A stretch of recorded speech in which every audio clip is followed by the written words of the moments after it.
Somebody mentioned this on Twitter a couple of weeks ago. I thought it was kind of funny, but somebody realized that like there are some songs and some artists out there that are put on people's sleep playlists that will get repeated every single night. You know what I mean? Like I've had songs on my friend's baby's playlist. And I'm like, oh, that's great. That's 7 days a week. I'm going to get played on repeat. Whether it's soft piano music like the stuff you guys do, or it's just Taylor Swift stuff, or in our case with my family, it's Raffi, which is a little Canadian reference there for our fans. But tell me a little bit about like getting plays around the clock. That's kind of a nice like side benefit of streaming and how that pays per play works. I hadn't really thought about that. Yeah, I mean, it's been really interesting, and I guess I'll start by saying the whole world of kind of passive streaming is the Wild West.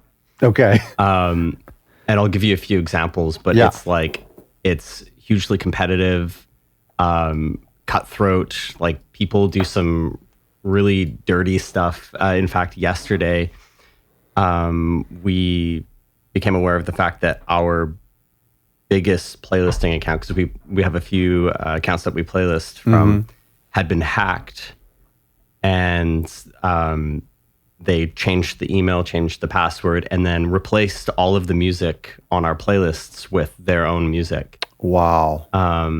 We were able to get the playlist back. Thankfully, Spotify was they responded super quickly, which was a huge surprise because usually it takes a few days. But anyways, so it's a pretty crazy world. And yeah, like something that we've been really trying to do, both on the enjou front as well as the little symphony front, is do it in a way that's legitimate. And we've drawn some lines in the sand for ourselves in terms of what we are and aren't willing to do. As you mentioned, song length can really come into play.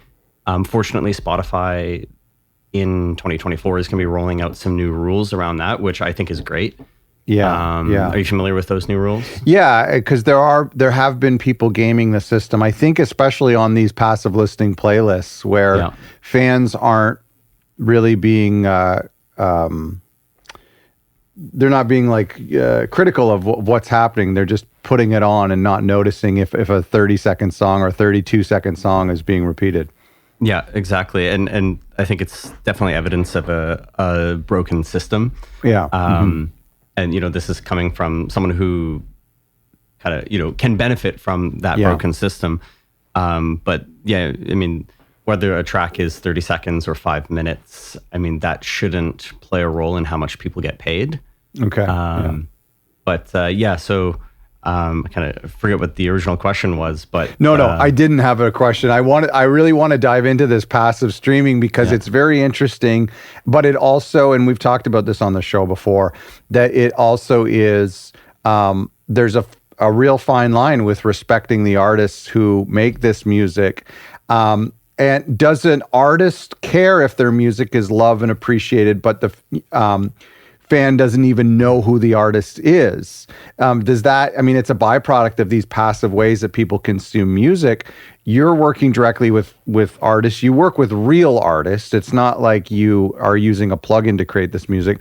And so tell me about the mindset of these fans who know, the mindset of these artists who know that they're not a household name, yet they're getting millions of streams. Yeah. It's definitely something it's kind of a mindset that we all battle with every day. And, one of the things that I try to tell artists is, this is just a piece of the puzzle. That's right. And so I always, kind of break it down into, 3 potential baskets that artists can focus their time on when it comes to making music. So, you have the music that you love and enjoy, and like that is your passion. You have the music that you make because it makes you money and it funds the stuff in that first basket. And then the third basket is kind of this niche basket of, this is where you might create music to connect with a particular niche audience. Yeah. And sometimes, if you're insanely lucky, you can check all three of those boxes with a project. But more often than not, it's just that, or it's just one of them. You kind of just get to pick one. And so we try to be real with our artists and say, when it comes to, in particular, the kind of peaceful piano style music, don't expect to earn a ton of long-term fans just from that. But it's with our rebrand from Little Symphony Records to Enjou, one of our goals is to be able to facilitate more long-term growth for these artists by focusing not just on that passive music, but some really interesting projects, which I'd love to tell you about, that can really connect with the listeners. Sure. Yeah, well, that's interesting, and I do want to talk about the rebrand, and I want to talk about the label and the history of the label.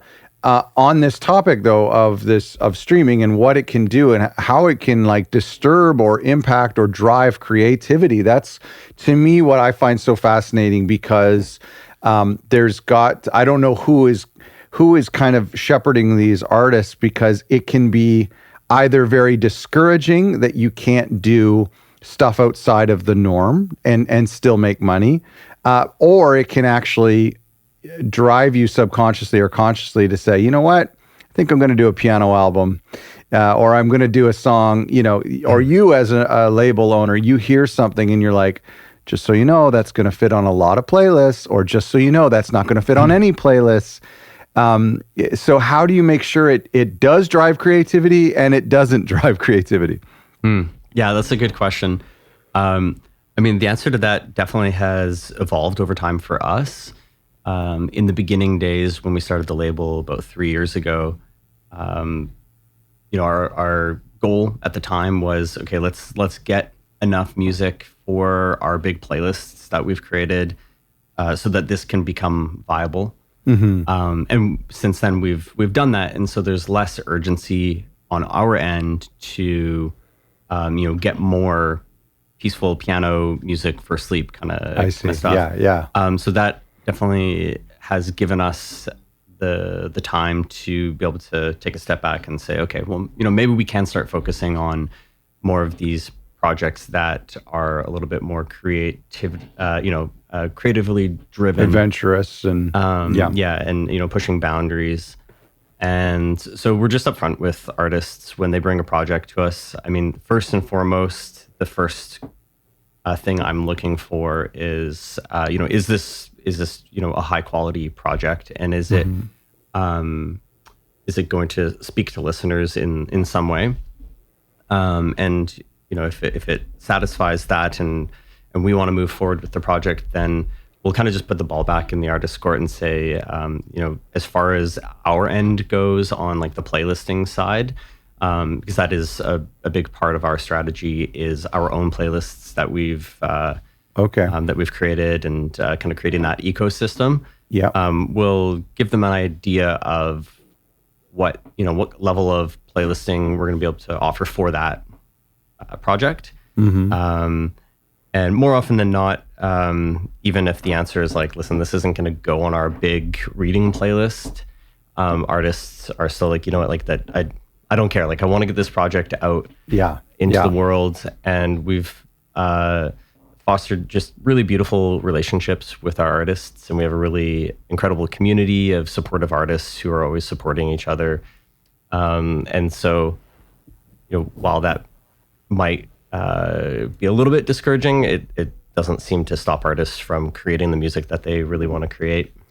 Well, I love what you kind of alluded to, and I've seen this in a lot of labels. I think it's it's something that labels should aspire to, and that is having a catalog that funds and enables the future of the record label. And I think that's there's no shame in that, and that's ultimately, I think that's the dream, and that's really how a lot of the labels that we look up to are operating. Even the neoclassical labels and the biggest labels out there that are doing super crazy stuff, unaccessible music. They're doing it on the backs of like really accessible music. Yeah. So there's we shouldn't forget that. And it is kind of I think it's a healthy business model. And it's like you had mentioned about the different pieces of the puzzle.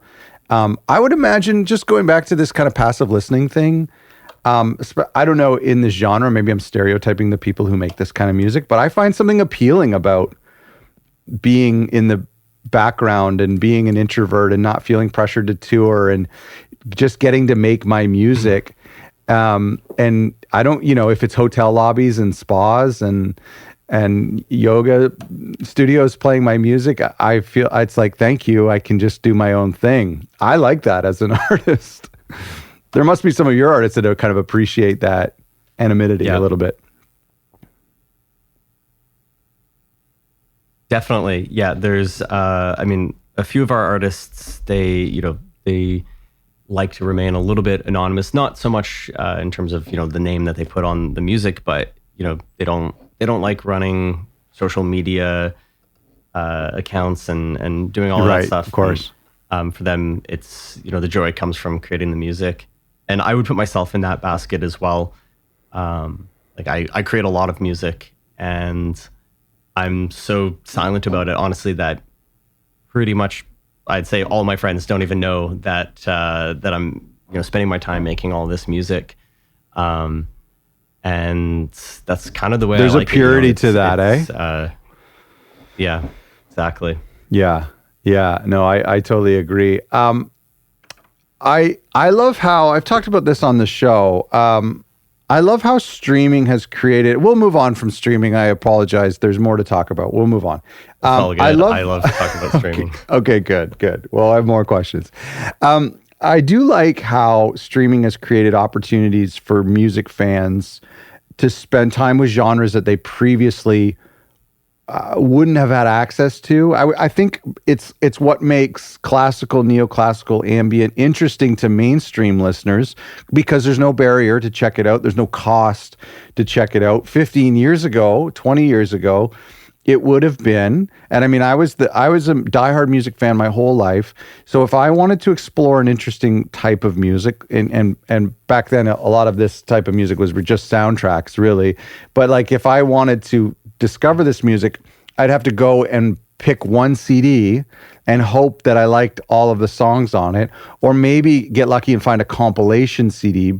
But that was still a $20 risk, or I guess maybe satellite radio, sort of. So there is kind of something cool about what we're given today, and how it creates this new distribution opportunity, not just for you and for labels and for artists, but for music fans.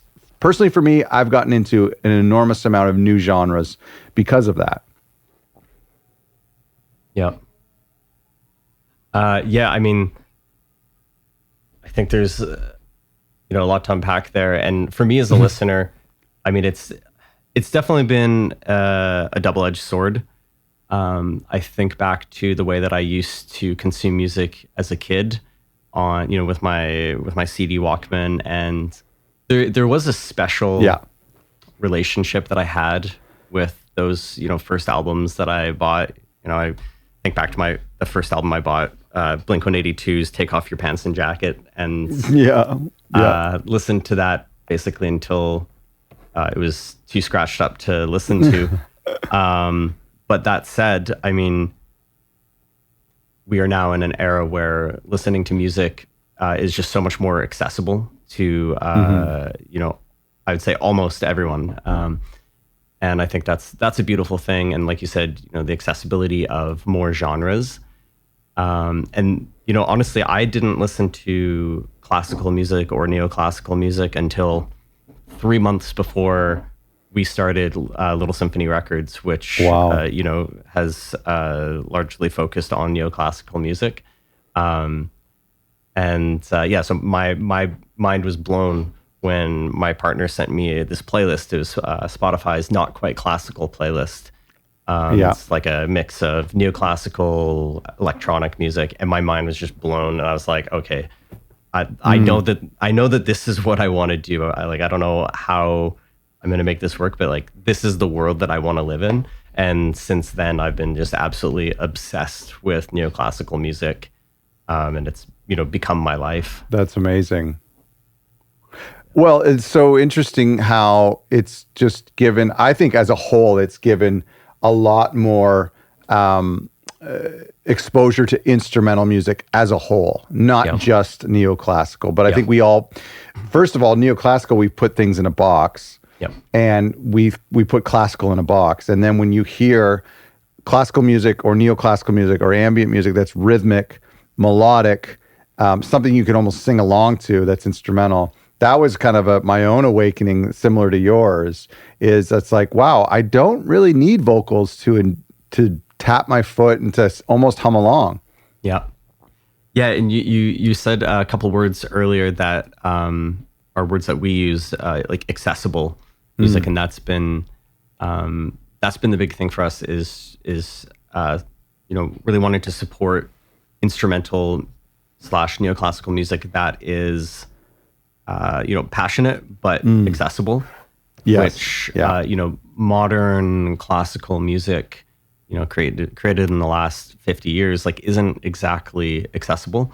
Not all of it, of course, but and so I've really loved the music that's been coming out of Iceland and Europe. Olafur Arnalds and Niels Fromm, and it's just so accessible. And I think anyone could find something that they love about that kind of music. I agree, and they are, and I think it's growing. I'd be curious to see a chart, but I think it's growing. Yeah. Let me ask you about physical media, because physical media, there's something about, first of all, I love having this type of music on vinyl, transferring it from the car or my headphones into my living room.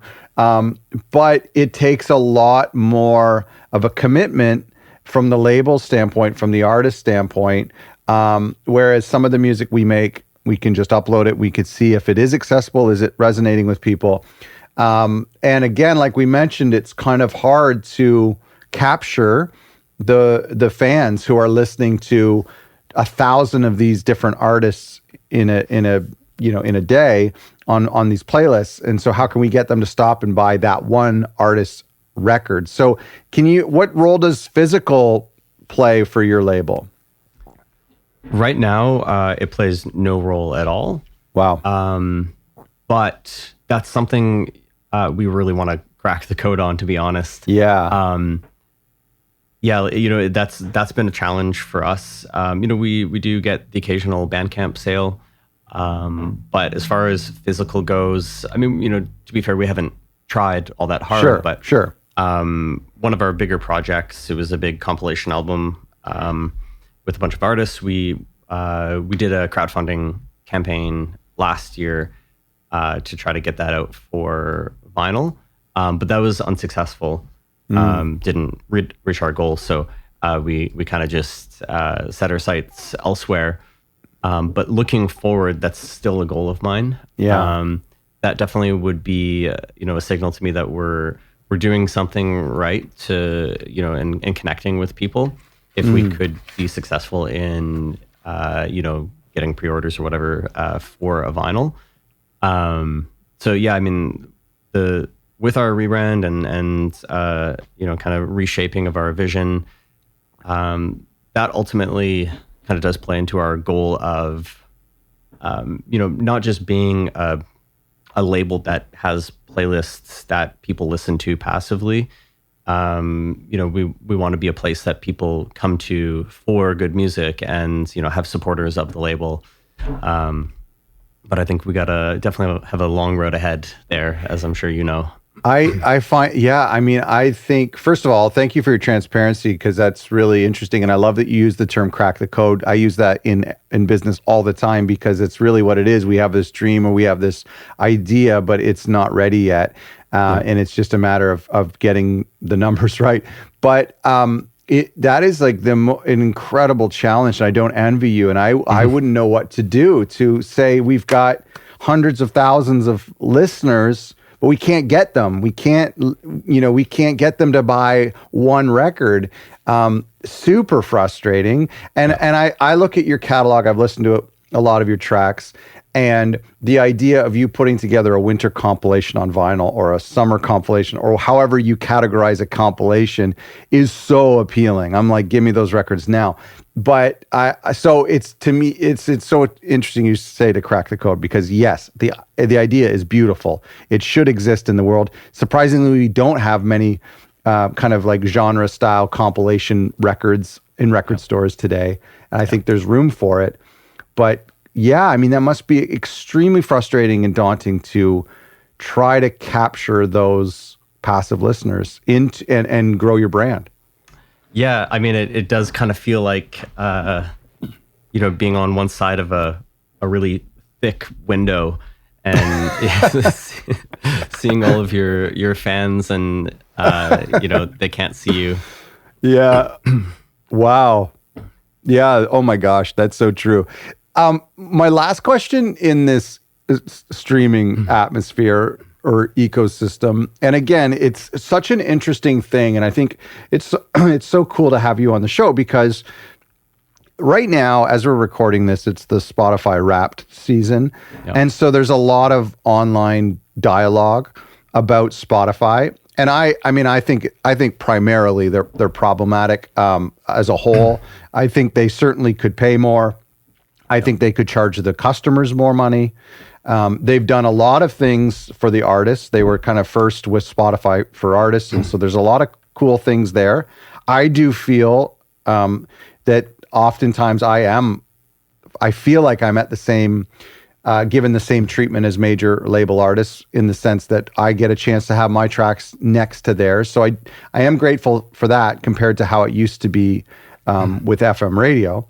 But there's obviously millions of ways that they could improve all of our lives. And so everyone is kind of online's critical. I think there's a lot of labels in our community who are outright critical of them because, for whatever reason, either their strategy or their genre of music, they haven't made any income from Spotify, or their income is just pathetic. Or sorry, like, not their efforts aren't pathetic, but just what Spotify pays them is sad. Even if you have 1,000 people listening to your new album, that's incredible. And back in the old days, if you had 1,000 people buying your CD, that was mind blowing for an indie artist. Now you're not even crossing this threshold to get paid anymore. So that's what I mean by it being pathetic. But so my point is that there's a lot of people out there who see Spotify as only a bad thing. There are other labels who kind of remain silent during this critique in December because they are making a living. So are you ever scared to like bite the hand that feeds? Like, because there is kind of like, there are people out there who are making a living. I think some of my colleagues I know, like artists, depends on their label deal and what other revenue streams they have going on. But anybody with 100,000 or more monthly listeners is starting to make a little bit of a living. So can you talk about the goods and bads and the awkward position that some artists are in? Sure. I would love nothing more. But you can't. You're under agreement. No, I love talking about this more than anything. It fills my cup. Yeah, I guess, I do want to acknowledge that my opinions on Spotify and streaming in general, as much as I do try to have a balanced opinion, they are biased by the fact that, I do make my living from Spotify. Right. And so there is definitely that, level of privilege and luck that comes with my opinion. I guess, I'll start with the things that I am critical about. I like what you said. I mean, you said, Spotify needs to pay more, and charge, users more. Fans, yeah. And that part I think is missing from, almost all of the dialogue that I've ever seen. People will complain, Spotify doesn't pay enough. And I agree. I think as artists we should get paid more for the value that we're bringing. But it's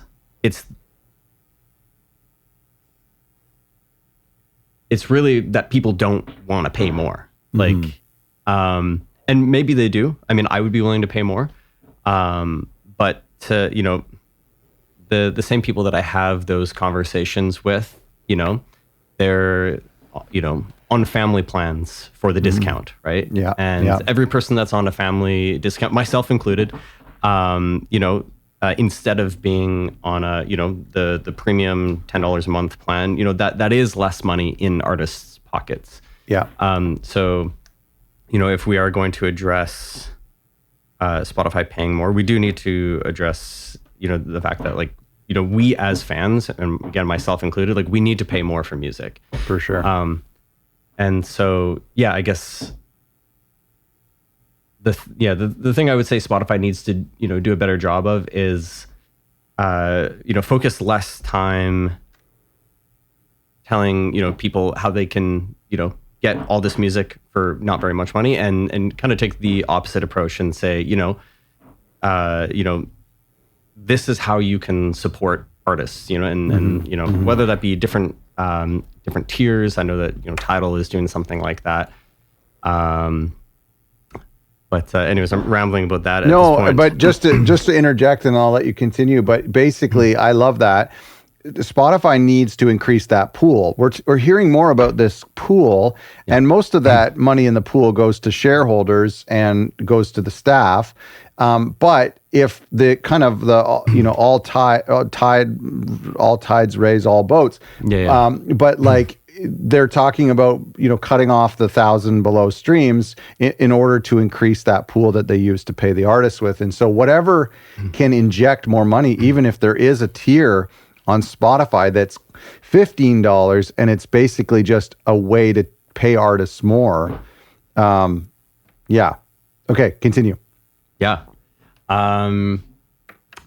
There's a lot of things that I am critical of Spotify about, and I have a tough time deciding, if I'm okay with it or not. For example, if you look at, and I hope no one at Spotify is watching this, I because doubt they'll be it. mad at me for bringing this up, but if you look at pretty much any of the mood-based playlists, kind of the passive listening playlists that are editorial Spotify playlists, and you look into the artists that are on those playlists. So take Peaceful Piano, for example. It's got over 7 million million fans. 99% of the artists on that playlist are fake. They're not real. I don't have proof for this, but I think it's the only logical conclusion. Take a look after this. Sure. You'll notice that 99% of the artists don't have a profile picture, don't have a bio, don't have a Instagram, and you got to think, okay, what's the probability that all of these artists with 2 million monthly listeners have decided, I'm not going to take this whole Spotify thing very seriously. I'll just get my my $100,000 a year from this playlist and just for call sure it there.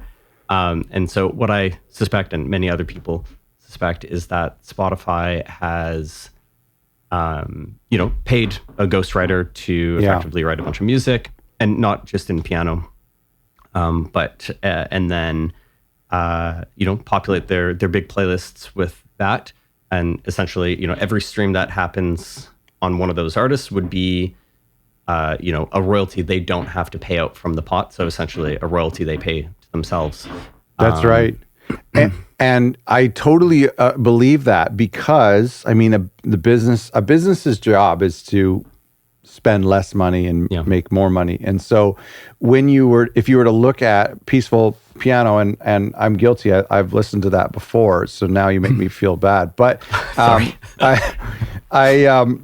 if you look at that list and you're looking at 7 million listeners, and you look at the amount of millions of plays that would be generating, that's an expensive playlist. I mean, that's it's the same thing as as a cruise ship having a leak. It's like, if you're Spotify, you want to make that playlist go away because it's costing you, especially if it's a sleep playlist, like we talked about at the top of this episode. People are listening to this so passively, they're unconscious. And, it's costing them millions of dollars a month, maybe even a day in royalties. So I know that that's been kind of like a conspiracy going around and everyone's tried to deny it, but it's kind of like, it's pretty obvious. And even if you just look at it from an economic standpoint, Spotify can't be paying those royalties to people passively listening to music like that. It just doesn't make sense. So it would totally make sense to hire someone like you and say, here's $1,000, give me 10 songs. I own them forever. Yeah. Yeah. And the reason I say I'm not sure exactly how I feel about it, I mean, I know it's bordering on unethical for sure. But like you said, like a business's job is to minimize expenses and ultimately be profitable. And I haven't looked at Spotify's numbers in a while, but I know that historically they have been not profitable. And so I do look at something like that and wonder, okay, is this maybe a necessary evil that needs to happen for them to be able to make enough money to continue to exist so that I can continue to, earn my living from Spotify? Yeah. But still, evidence of a broken system that needs fixing. Because ultimately, if that's what they have to resort to, then, there has to be a better way. Absolutely. Just going back to the idea of making fans pay more money. The biggest issue with this whole business model, and it's tempting to compare it to Disney Plus and Netflix and Hulu and all of the other ones. In those cases, they all have exclusive content. They probably don't share any content. HBO has their stuff. Right. Disney has their stuff. So if you want Star Wars, you go to Disney. If you want Sopranos, you go to HBO. So whatever HBO wants to charge, whatever Disney wants to charge, it doesn't matter. It's just how much do you value that content. Where in this space, Tidal, Apple Music, Spotify, they all have the exact same catalog. There was a minute where Kanye West or Beyonce stuff were different stuff, but they got rid of that really quickly. So if Spotify were to say, we're now going to charge $14.99, like Netflix has done in our lifetime, have gone from $6 to $26, who knows? But Spotify couldn't do that because people would say, oh, well, we'll just go to Apple Music or we'll go to YouTube. There's always another cheaper. And the weirdest thing is in these cases, with the cases of like Apple or YouTube, they're loss leaders, these streaming memberships. So anyway, I just wanted to kind of highlight that. That's a real predicament, and it may need somebody at the government level to come in. There's no power amongst indies, even though we try, and maybe the majors could, but I don't know. Yeah. No, that's a good point. I hadn't thought of that. Off the top of my head, I do feel that part of the solution would be the messaging. When Netflix, I was among the people who was, not stoked to be paying more. But, when I'm watching Netflix, I'm never thinking about the indie documentary makers that are on there that, I'm supporting when I watch one of their films. Sure. And I should be. And, I think that's partially on Netflix for, not highlighting how their business works. And again, going back to my point earlier about kind of changing the messaging that Spotify and the other DSPs are putting out there is like, if they put a bigger emphasis on saying like, listen, like, this is how these artists actually make money. So, you paying more, this is, going to support them more. That's I love that messaging thing. I'm just playing the devil's advocate here, but like the problem then becomes what percentage of Spotify users or the majority of Spotify users, what percentage of them are listening to us versus Taylor and Drake and the people who don't need our charity. So I think I wonder if, that message would fall on the 80% of deaf ears for 80% of the subscribers who say, well, I only listen to the charts, the top hits. I'm going to pay Walmart prices for that. Yeah. It's a terrible system. It's terrible. Yeah. This is a good segue to my final question in this space, and that is, what happens if it all goes away? And we touched on that a little bit with this thick glass window. I'm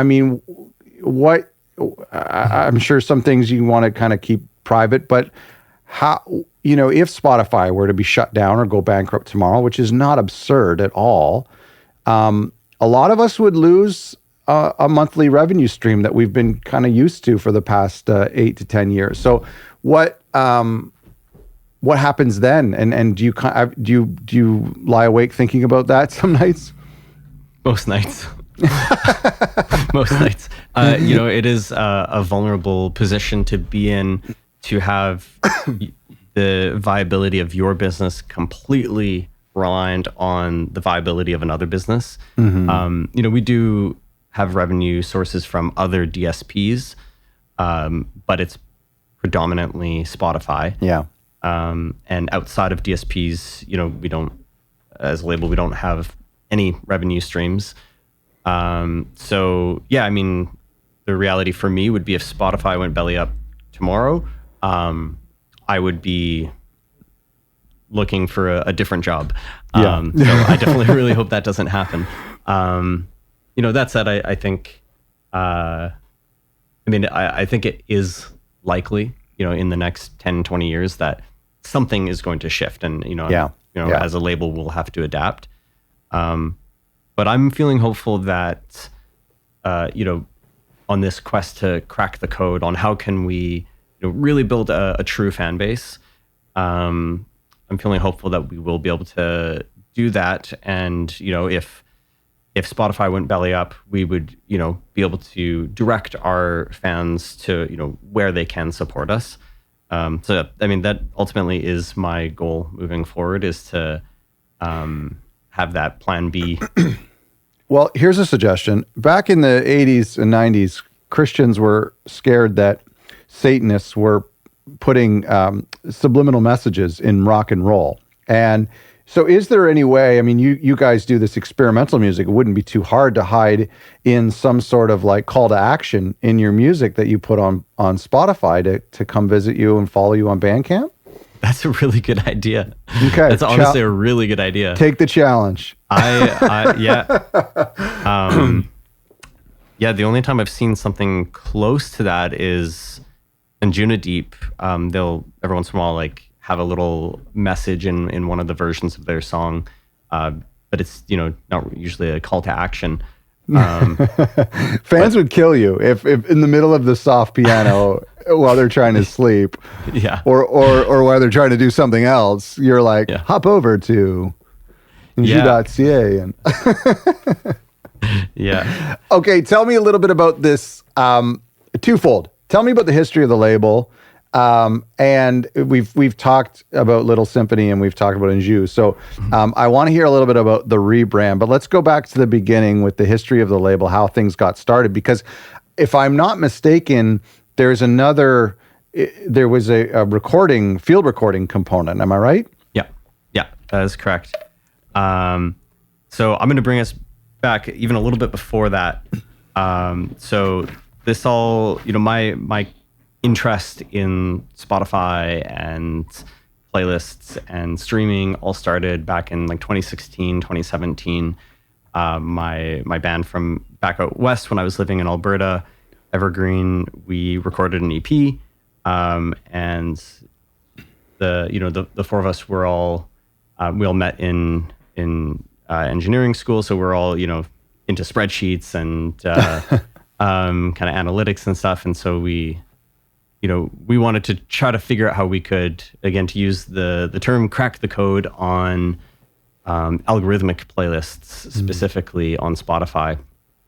And so we, when we released our EP, we had this massive spreadsheet of like 3,000 small-time curators that we found across Spotify, and we had tracked those people down on Instagram and Facebook. And this is something that you see a lot now, but at the time, even though it was only 6 years ago, to my knowledge, not too many people were doing this. And Sure. Yeah. so we reached out to these curators, and I'm talking people with playlists that had like 10 followers, not 100,000. Interesting. Because our theory was, okay, if we can get our music on enough playlists, maybe that will signal something in Spotify's algorithm, reach some kind of threshold. And we had a lot of success there. People were graciously receiving our unsolicited messages and saying, yeah, like, I'd love to put your music on our playlist. And one thing led to another, and that I assume it was that triggered a pretty big awakening of Discover Weekly for us. And so we woke up one day and had over 10,000 streams the day before, all from Discover Weekly. And so we kind of took that as a sign that, okay, we're doing something right. It's working. And so, yeah, that was a while ago, and our catalog with that band is still growing in listeners to this day, primarily through algorithmic streams. And so, yeah, at that point we thought, okay, there is potential to make a living on Spotify in a way that we hadn't really contemplated before. And then, so Bryson and Pete, two of the members of that band, they formed Little Symphony, and their goal was to essentially do that, but focus more on their own playlists. And then I joined about a year into that endeavor, and we just started, making ambient music with field recordings. And one of our goals there has been to kind of legitimize that genre of music. Kind of the ambient nature music realm for me has always been a little bit faux pas in the sense that it's kind of like, it's what I expect to see in a gas station in the late 90s, a CD with Solitudes. Yeah, exactly. Yeah. Really tacky font and poor quality. And so, we've set out to try to change that. And just out of curiosity, were they straight up field recordings, or was their music a bed of music? Yeah. It's all music that we also use field recordings with. Okay. So we've had an emphasis on targeting different locations around the world. So anytime one of us or one of our friends are going traveling, we'll head out with a Zoom recorder and get field recordings, and then we'll use that to kind of inspire ourselves to make music around that. And so our strategy around that has been making our own playlists and promoting those, and kind of letting that be the driver of our listeners. And then a couple of years into that. Can I just interject? Sorry, David. I was just curious. The Little Symphony stuff, you're making your own playlists. Is Little Symphony an artist? Are you releasing those music? Is it like it's like a band a little bit, like a label, a playlist curated all in one? Exactly. Yeah. Cool. Okay, cool. Yeah.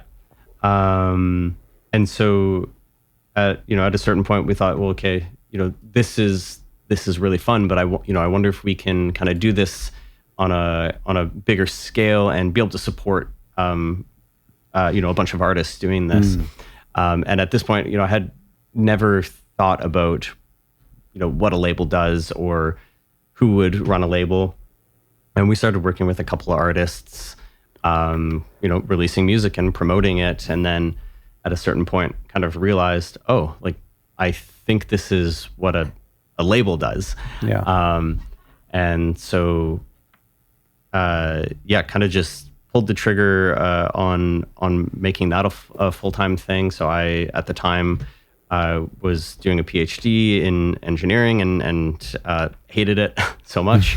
And this was kind of my out. I was like, this is something I'm passionate about. So Yeah.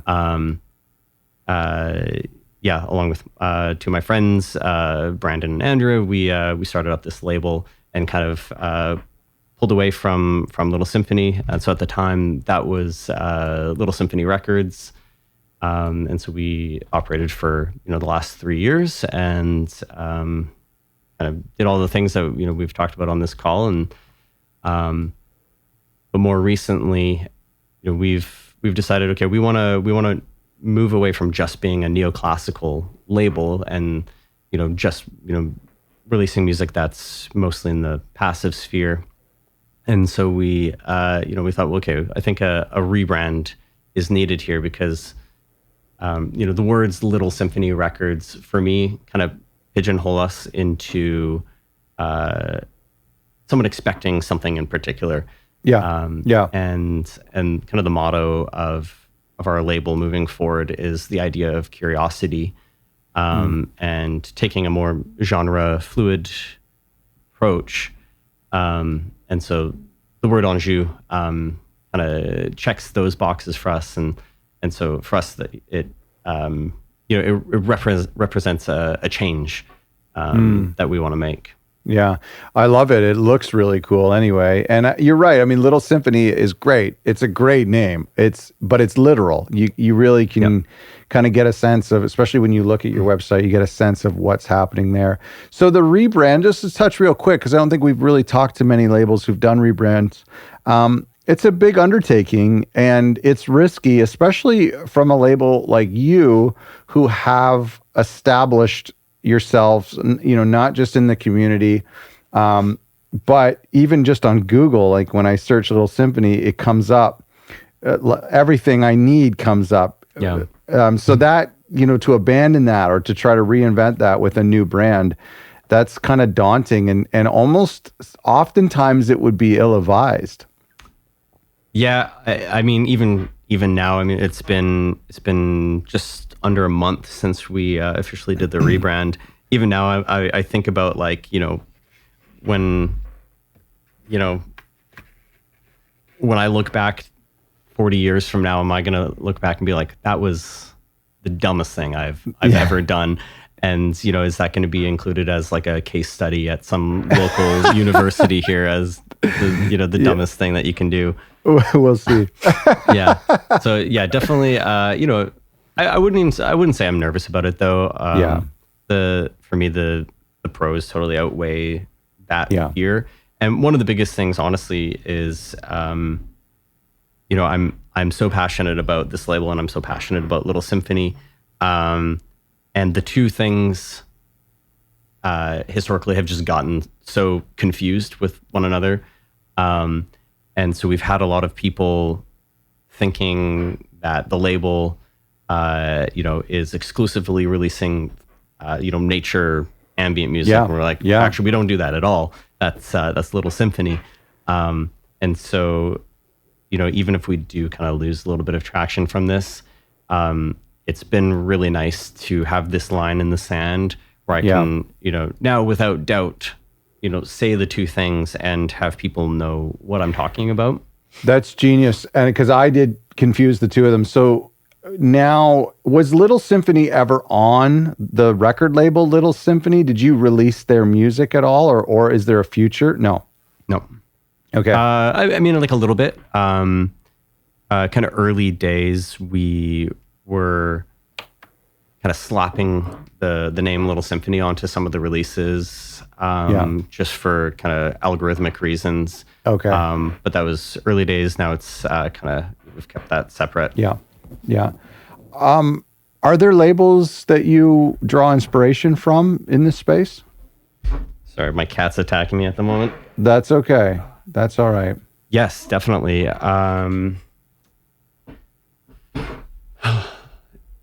don't have to name any names. I'd love to. I mean, not necessarily in the or anywhere, classical maybe, space, but enjou Deep, that's one of my favorite labels. Okay. I love what they do. I love the music that they put out.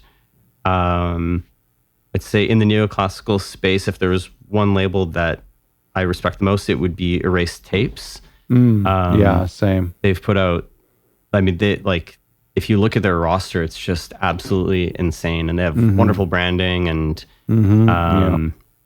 yeah, I love all the things that they've done in the past. Except they won't answer my emails. Like on.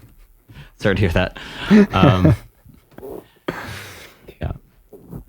Yeah, I know. I completely agree, and I think and it's what I love about your rebrand is there is a marriage of graphic design with this music. I personally, I feel it, and I think maybe just having this epiphany now that maybe it's a response to the way that this music was distributed in the 90s, like you mentioned, in truck stops with horrible fonts and stock photography. And so to now say, this is a piece of art. I was listening to somebody recently who just yesterday, Jay Forrester, and the artwork is like a sculpture, and I'm like, this music is like a sculpture, and it to me. So I don't know. Maybe I'm just the one who pays attention to that, but I do feel like there is a real importance on the visual as well, even if it's just digital. Yeah, that's something you guys talk about too on your site. Yeah, I mean, we definitely the visual side comes into play for us as well. Like it's all part of the aesthetic of the label. One of my partners on the label, Andrea, she does all of our artwork in-house. Nice. And so that keeps things, really nice and well branded and cohesive with the label.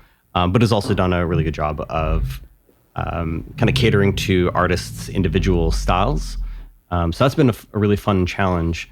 And I don't know if you've encountered this, but trying to stay true to your own brand while also, making sure that artists are feeling like, their brand is being incorporated into that release. Yeah, man, great point. That's like the toughest thing, and probably where I butted heads with artists the most. And of course they're always wrong, and I was always right. So that created a problem. But I mean, the labels that I love and admire are the ones that really stick to their format. And I've often thought if I were to do another label, genre specific, maybe even Canadian specific, that I would, right from the get-go, I would kind of do a style guide, like the way that, brands have style guides, and say, listen, we're doing, white vinyl sleeves with like a black and white obi strip, and this is the format. So there is no room. I wouldn't allow them room because the uniformity is so important to me. Yeah. And I mean, I even look if you go to like our fellow Canadians in this space, Moderna, if you go to their website, when something stands out, and I talk to them about this too, if something is different than the rest, it's just weird, especially on Bandcamp, So, that's a huge issue for me as a music fan, as a label owner. And honestly, it's one of the reasons I had to pull back from the label, of course, aside from doing this, but I struggled with the fact that I wanted the label to be my artistic expression. Maybe you have an opinion on this, but the label as a whole, everything the label does was my creativity, my artistic expression. And so the production choices that we would do in the studio with the music, or the artwork choices of the artist, if it conflicted with my overall vision for the label, I didn't know what to do. And I found that to be the biggest challenge. I couldn't agree more.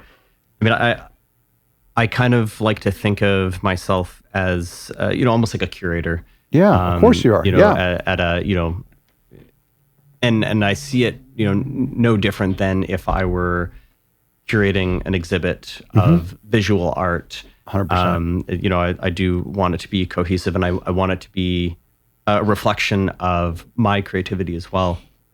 And so, definitely we've had some challenging moments where,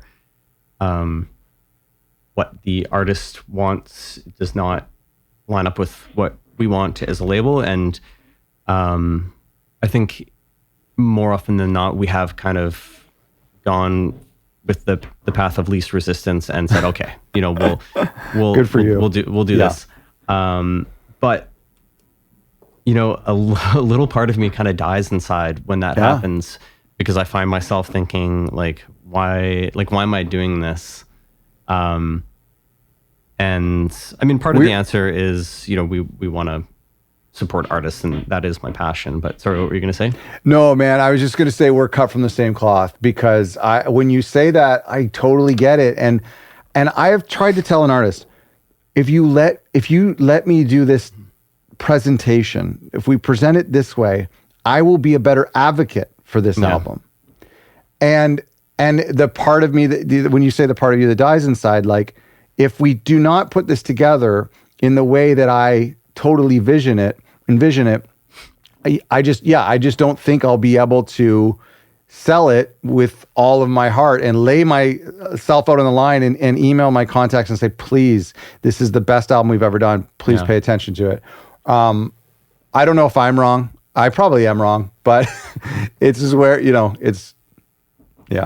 that's so tough. I think your idea about the style guide is really good, and that's something we intend on doing as well.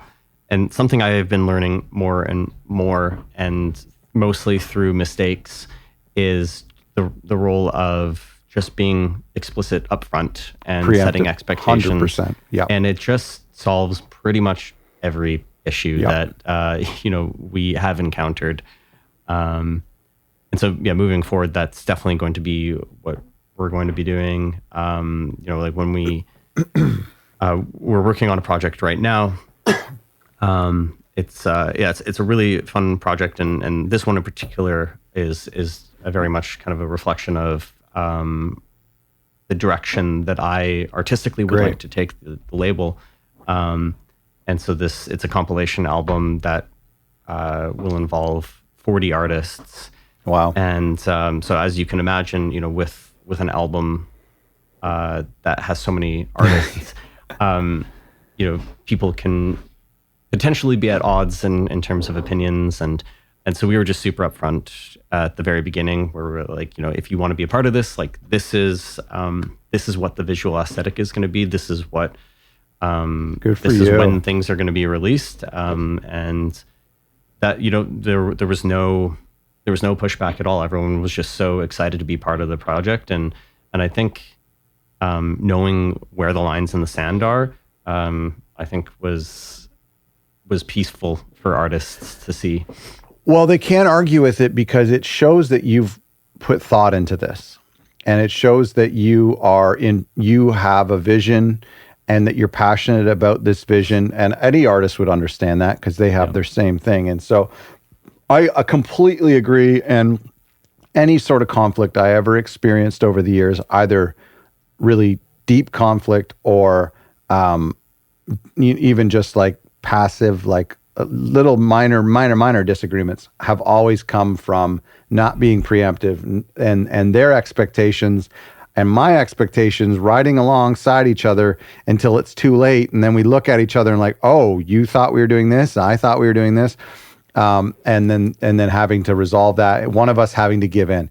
So when you set the expectations right at the beginning, right at the coffee shop, when you're meeting them for the very first time, nothing can come from it, because the absolute worst that can happen is they can leave that meeting and go, you know what, I think I'm going to just release on my own.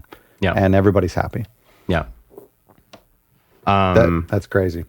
Yeah. I mean, on kind of on that note, unrelated, or not unrelated, semi-related, I'd like to kind of ask your thoughts on what direction contracts should be going moving forward. I'll tell you a little bit about the agreements that we have with our artists, and this is kind of one of my pulpit things that that I like to preach and want to see change in, and that's better agreements for artists, because quite frankly, from our perspective at least, we don't we don't need to have such restrictive agreements with artists. And so all of our agreements are not only non-exclusive with the artists themselves, but they're also non-exclusive with the releases, with the actual masters. Wow. And so kind of our philosophy there is, if we're not living up to what we're saying we're going to live up to, then, we think that artists should be able to go elsewhere. Yeah. Even with that, with that project. So if someone released a single with us and they're like, you know what, I wasn't super stoked about how that went. I would like to have a second chance with this and release that song on an album that I would like to release independently or with, Moderna Records. Sure. And we're, totally happy to have that happen. Sorry, I realize you're the interviewer, but I'm curious that's okay. what your thoughts are on that model. That's the model that I had going back 13 years ago with my label that was not in writing. It was just this agreement that we had because I would never want to hold someone down who didn't want to be there. And it would obviously go against everything that I believe in if a major label came along or a medium-sized label came along and said, we want to work with this artist. And I said, no, they're mine. If that was truly the best thing for them to go with them, like I would never want to get in the way of that. So I treated it like a real relationship or like a marriage. I mean, even a marriage has a contract, but like nobody should stick around if they're not happy. So I think any relationship, and I love it because it puts the onus on you to do a good job and to work hard. And we have horror stories where labels just own an artist and they don't have to work for that artist or that release. The only thing that, it sounds a little confusing when you say non-exclusive for the masters because I would assume there's something in there that wouldn't allow them to upload it to Spotify themselves at the same time as you.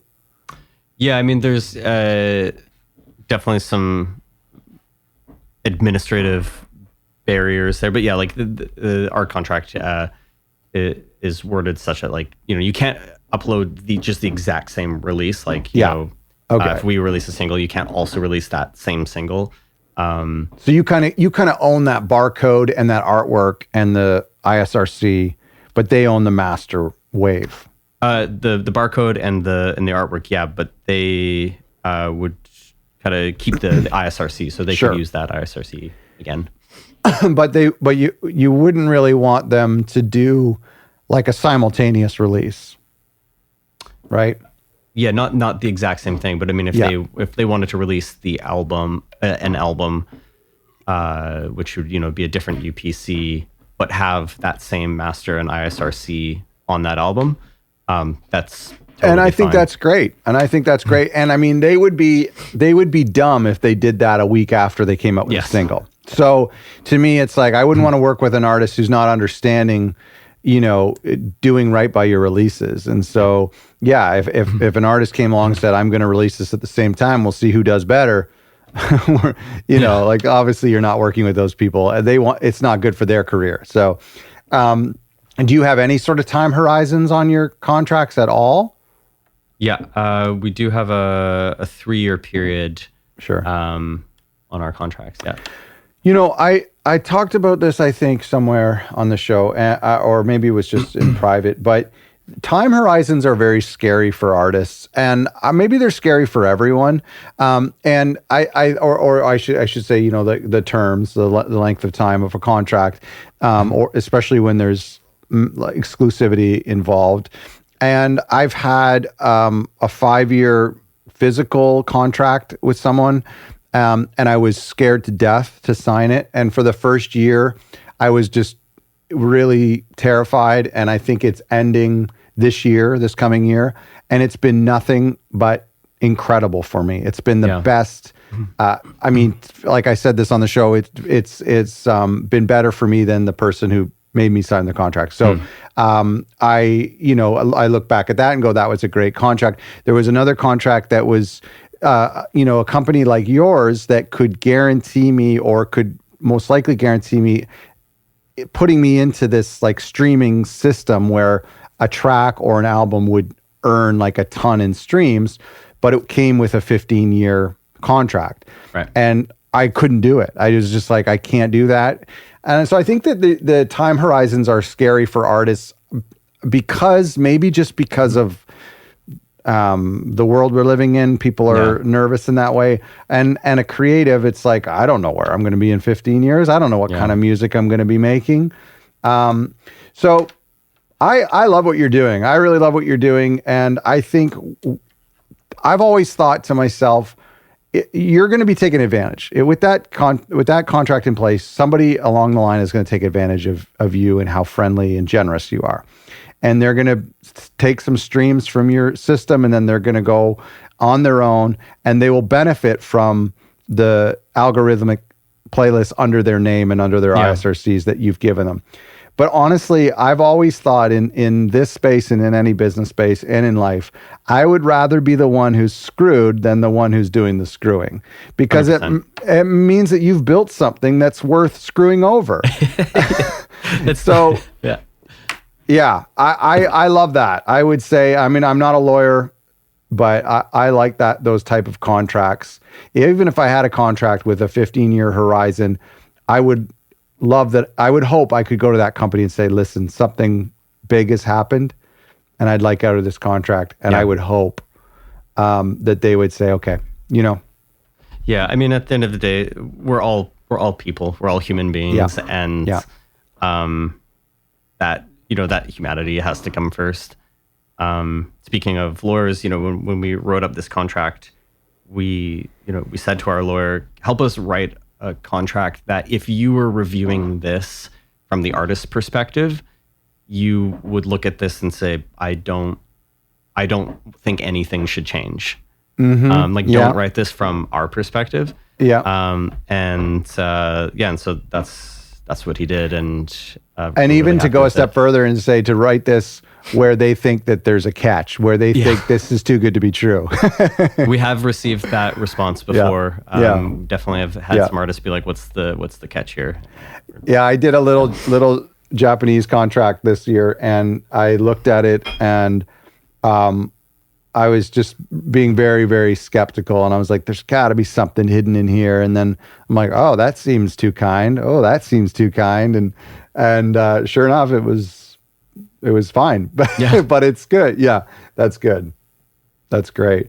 Yeah. Listen, we got to run, but I love your label. I love what you're doing. I'm more than that. I love your mindset and where you're going with this. And, I speak to people like you 3 or 4 times a day, and the mindset is the most important thing. The clear head, the clarity on where you're going to go, and the decisions you're going to make. And I see some struggles, with your business model of that big one-way glass window.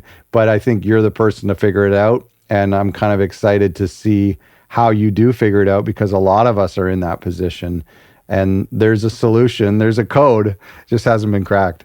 Thank you. I appreciate that. And I'm pretty confident that the solution lies somewhere in a lot of the content that you've put out.